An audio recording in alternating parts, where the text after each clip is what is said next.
It had potential, hype, and even a Metal Gear Solid 2 demo to sweeten the deal. Zone of the Enders looked like it was about to kick off the next big franchise. Slick mechs, anime drama, and Kojima's name slapped on the box. But instead of taking over the world, it sort of showed up, made some noise, and then quickly exited through the back door. So what happened, and is it still worth revisiting today? I'm Mythic Vic, and I take a look at older games, we review them, and we have some laughs along the way. Today we are looking at Zone of the Enders, the HD collection, and until 2 weeks ago, I had never heard of this game series at all. Zone of the Enders, aka the series that Hideo Kojima helped create, and then he hid it under a cardboard box, never to be seen again. Zone of the Enders, or Zoe, was originally released on the PlayStation 2 in 2001. That same year, we got games like Halo, Combat Evolved, Grand Theft Auto 3, Final Fantasy X, Metal Gear Solid 2, and let's not forget Pokemon Gold and Silver. Yes, 2001 was completely stacked with video games that would go on to define a whole generation. Despite all of that competition, Zoe sold fairly well, earning itself a sequel just 2 years later. Reviewers gave it a respectable 78 on Metacritic, but its real claim to fame was the Metal Gear Solid 2 demo bundled in the box. One YouTube comment put it best. I remember Zone of the Enders. It was that free game that came with the highly anticipated demo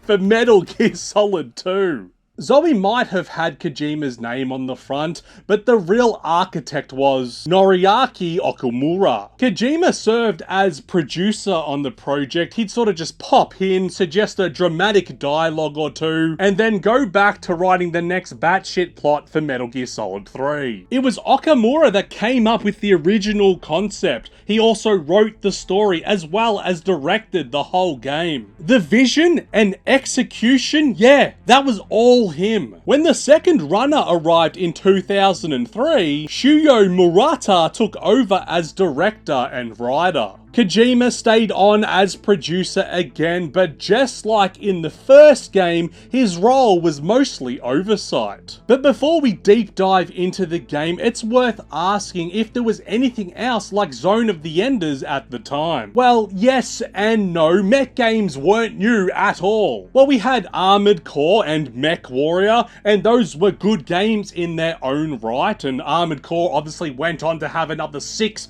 titles in the series. But in those games at the time, it felt like you were controlling a vending machine with rocket legs. And Konami just wasn't interested in slow, methodical mech warfare. This was anime speed, baby. They wanted you darting around the map like a caffeinated Gundam. So while mechs weren't a novelty, mechs that moved like this, yeah, that was a huge flex. Zoe carved out its own space. It was fast, flashy, and emotional. Like someone gave a Gundam a Red Bull and told it to destroy everything. In Zoe, you pilot the orbital frame named Jehuti. For you Westerners out there, and I'm one of those unfortunate souls, think Transformers, think Optimus Prime. A giant robot, except the pilot is hidden safely within the face. These machines are absolutely massive, but the movement is fast, fluid, and stylish. Which by 2001 standards was way ahead of its time. You zip around 3D arenas, lock onto enemies, slice them with energy blades in close quarters combat, and blast them with homing lasers from a distance. Jehuti doesn't stomp around or lumber like a 40-ton death machine. It glides, dashes, and ascends like it's surfing gravity itself. One moment you're standing still launching lasers at the enemy at a distance. And in the next moment you're on the other side of the battlefield, slashing them and slicing them up like Thanksgiving dinner. The ascending and descending can be a little tricky. You'll often need to adjust your height to stay in range, but with the dash button, you'll quickly find a rhythm. zipping in and out of combat, swapping between melee and ranged attacks in an instant. And it's that kind of movement that makes even the most basic encounter feel awesome. Speaking of ascending, my subscribers is ascending closer to 4,000, so please subscribe if you enjoy these types of videos. Throughout the game, you also pick up sub-weapons, special abilities that expand your arsenal and give your combat a bit of variety. These aren't just passive upgrades either. Each one has a specific use, and figuring out when and how to use them is a part of the fun. You've got the homing missile, which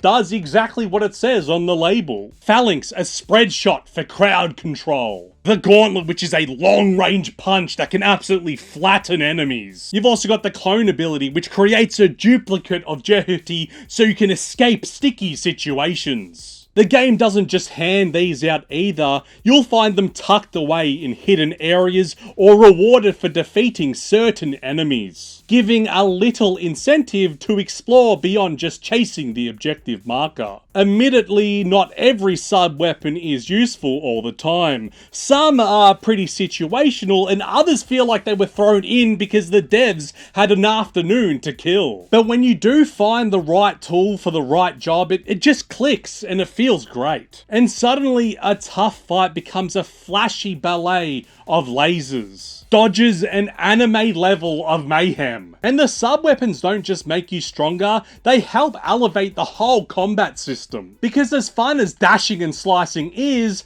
after a few hours, the combat starts to feel a little repetitive. The sub-weapons give you more toys to play with, but even they can't completely hide the fact that the enemy variety is pretty thin. Most enemies are fairly easy to kill, and missions can start to blur together. Fly to a new area, clear out enemies, rescue civilians, and repeat. Still, bosses are a real highlight. They're tough, creative, and they actually force you to use the tools that the game gives you, making them feel like proper tests of skill, rather than just a meager hack and slash game. Now, when it comes to the missions in the first Zoe, they can be a bit of a mixed bag. The game has you bouncing around different areas of a giant space colony called Antilia, which, by the way, sort of reminds me of a big Halo ring. Wait a second. Halo came out after Zone of the Enders. That's copyright, Bungie. Early missions are usually pretty simple. Kill a few enemies, maybe rescue some civilians. Later missions try to spice things up with objectives like protecting civilian buildings, searching for survivors, or trying to destroy the shields on these two buildings. It's a good idea on paper, but in reality, it starts to feel very repetitive very quickly. Most of the visuals are very similar to one another, and you'll find yourself backtracking to the same locations multiple times. But when you're Jehuti flying around like a pissed off anime character, even the duller objectives have a certain energy to them. So after stumbling around through a handful of samey missions in Zoe 1, you might be thinking, man, if they ever make a sequel to this game, I hope they tighten things up a little bit. And holy sh*, did they ever? Zone of the Enders, the second runner, feels like the developers kicked down the door to the current mission design team and told them, speed, coolness, maximum anime feel, and no more civilian rescue missions. Where the first game was stop and go, flying between boring industrial zones like a lost Amazon drone, Second Runner is all gas and no brakes. This time it's a fully linear, level-based structure. No backtracking across boring maps, no fetch quests, and no civilian daycare simulator. You just blast forward, carving through enemy squads, dodging missile storms, and wrecking giant bosses at the speed of sound. There is even a mission where you need to destroy a fleet of spaceships, and it's epic. Each mission is different from the last, and the developers this time around thought of ways to keep things fresh each time. And because the game is built around this new momentum, everything about Jehudi has been dialed up to a new level. The dashing is faster, the sword combos are better, even the basic attack feels like you're directing a music video with a press of a button. Second Runner doesn't just make you faster, it makes you feel smarter too. You get new abilities like grabbing enemies and using them as living shields, or chucking them into other enemies like you're playing mech dodgeball. The sub-weapons are also back, easier to access, and generally improved. There is the Vector Cannon, a huge, devastating attack, and it's the only weapon capable of penetrating otherwise impenetrable shields. And then there's the Zero Shift ability, which lets you teleport around the map like you're a Dragon Ball Z character. Boss battles are no longer just big enemy, lots of health, smack until dead. They're massive set pieces where you dodge entire missile barrages, slice apart giant orbital frames, or fight duels in wide open, beautifully designed arenas. Each boss requires lots of trial and error to overcome, and rarely would I win on my first attempt. The environment also got a major glow up. Instead of the samey industrial corridors, you'll be fighting across canyons and icy wastelands, inside giant fortresses, and even up in space. Each area feels distinct and cinematic, like you're inside a playable anime episode. Second Runner's combat loop is so satisfying because it constantly rewards aggression. Stay moving, stay attacking, dodge at the last second, chain your combos together. It feels alive compared to the first game's fairly clunky pacing. And it's easily the part that still holds up the most even today. Story-wise, the first Zone of the Enders is decent. It's not going to win any awards for subtlety, but it's got heart. You play as Leo Stenbach, a young worker living on Antilia, when the colony is attacked by Bahram forces, a rogue military faction trying to capture the experimental mech Jehudi. Leo accidentally stumbles into Jehudi, and with all the chaos going on around, he sort of has no option other than to become its pilot. And what follows is a very anime-style coming-of-age story. Kid doesn't want to fight, kid is forced to fight, kid discovers that fighting is sometimes necessary to protect the innocent, and surprisingly, for a game that looks like it should be all style and no substance, it takes that emotional arc very seriously. A lot of that weight comes from Ada, the AI inside Jehudi. Ada isn't just your GPS or tutorial guide, she also becomes Leo's reluctant partner, questioning pretty much every decision he makes, and sometimes even overriding his decisions. And their relationship together is honestly one of the highlights of this game. Ada's cold, she's rational, she's designed in a certain way just to kill everything, and that completely clashes with Leo's raw emotion, and that adds a surprising amount of depth to the story. Although his refusal to kill anything starts to get frustrating, especially towards the end of the game and when he fights a baddie named Viola. She's not your standard Saturday morning cartoon villain twirling a mustache and laughing maniacally. No, Viola is one of those characters where you're not entirely sure whether to boo her or offer her a hug and a support group. She's pure evil, and despite her almost killing Leo's love interest, he refuses to end her life, even though she promises that he must kill her, otherwise she will never stop coming for him. The end of her story in Zone of the Enders 1 is actually a very touching moment, one of my favourite parts of the whole game. But come on bro, just kill her, it's not that deep, it's not that deep. The other main villain is Noman. He pilots Anubis, an intimidating orbital frame that mirrors Jehudi but is far more powerful. Noman serves as the game's big bad,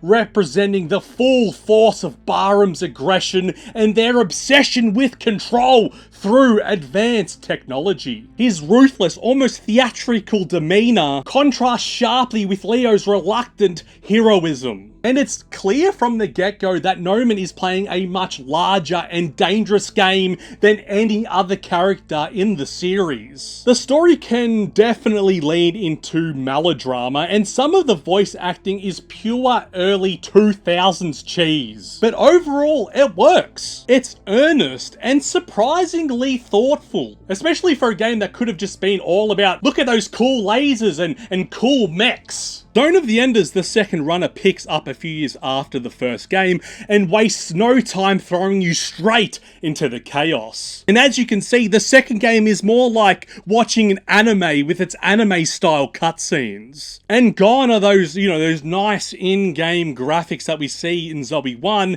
and it's replaced now, and I sort of prefer this new style. It makes it feel different and unique from other games. Our new main character is Dingo Egret. Yes, his name is Dingo. No, he's not an animal, but he's just as scrappy as one. And he's a former barroom pilot. You know those baddies that we were talking about before? But he quit that job and now he's a miner on a planet called Callisto. Obviously, working for the bad guys is a poor paying job. While minding his own business and probably trying to ignore how cold it is, Dingo stumbles across a long lost orbital frame, Jehuti. Yes, the same one Leo piloted in the first game. And within minutes, Barham shows up to crash the party. It turns out Noman still wants Jehuti pretty bad, and he's not exactly sending out polite email requests. During the opening few cutscenes and gameplay moments, Dingo gets mortally wounded. Shot, in fact, and thanks to a friend named Ken, he's put into Jehuti, and he's only kept alive if he stays inside because he's like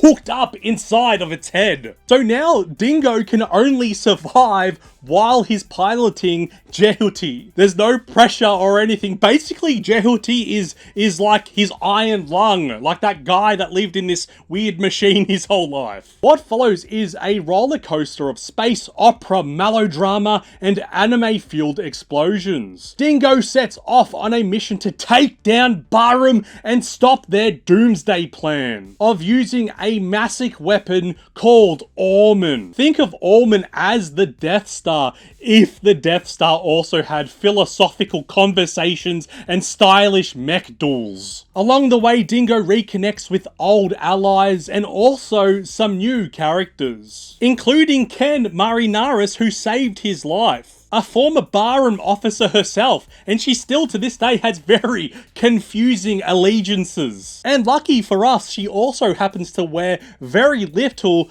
upper body armor. Their relationship is a little tainted, to be honest, because she sort of forces him to stay in Jehuti, otherwise they will cut off his life support. It's built on trust, betrayal, mutual survival, and just a sprinkle of unresolved sexual chemistry, if you get my drift. Also, we get the return of Leo, no longer the scared kid from the first game. Leo now pilots his own orbital frame and supports Dingo as an ally. His bond with Ada has also matured, and it's honestly kind of sweet seeing them team up again. Speaking of Ada, she and Dingo also form a pretty tight bond. She's still the same cold and logical AI, but Dingo's relentless will and sarcasm eventually cracks through her icy programming. It's one of the more subtle relationships in the game, but it adds some nice texture to pretty much all of the robot punching that's going on. In the final act, we get an all-out space battle against Noman and Anubis. He's still as dramatic and terrifying as ever, more space cult leader than military commander at this point. But Dingo, powered by pure spite and some admittedly overpowered sub-weapons, manages to bring him down and destroy Orman, saving Mars from total destruction. Second runner ends with Dingo almost dying, Leo flying off to protect the future, and Ada giving us one final cryptic monologue. The story is bombastic, it's a little cheesy, but it has a lot of heart. And it ties up the overall story of Zone of the Enders in a surprisingly satisfying way. Once again, the acting is pretty good across the board, except for Dingo himself, who sadly is the voice we hear the most of. He's corny, his voice lacks emotion, and I could honestly voice those lines better. Look, if I stop this, Earth will never, ever meddle in the affairs of Mars again. If I stop this, Earth will never meddle with Mars again. Ever. And there you have it, the sequel that somehow took everything from the first game, turned the dial up to 11, and actually delivered on all that the original promised. Zone of the Enders 2 didn't just fly, it soared, dodged, sliced, diced like a mech on a mission. I had put aside a few weeks in order to play this HD collection, but was extremely let down by the fact that the games are about 10 hours of gameplay combined. I do think that by today's standards, if a game like Last of Us was released, as amazing as it was, if it was only 4 or 5 hours of gameplay, that score of 9 or 10 would easily be brought down to a 6 or 7. And I enjoyed my time with both Zoe 1 and Zoe 2, but I honestly think that's because the games ended so fast that I didn't have enough time to get bored of them. So was Zone of the Enders ever really meant to be the next big franchise? Well, maybe not, but that doesn't mean it didn't leave a mark. The first game showed promise. High-speed mech combat, slick anime vibes, and that undeniable Kojima flair. Even if his involvement was more executive cameo than creative director. And sure, Zone of the Enders 1 may have hit the store shelves riding the coattails of the Metal Gear Solid 2 demo, but it introduced something fresh, something new, something stylish. And then the second runner came along and said, okay, let's actually stop and do this properly. It polished the combat, raised the stakes, and gave us a main character with spine, figuratively and literally. And while it didn't become a household name, it did become a cult classic. It's a game series that still makes people sit up and go, oh yeah, Zone of the Enders? Yeah, I know that game. It's a classic, and I really liked it. So in the end, Zone of the Enders didn't take over the world, but it didn't just slip out the back door either. It found its people. It left a legacy. Alright, my name is Mythic Vic. Thank you very much for watching. Until next time, make sure you subscribe. See ya.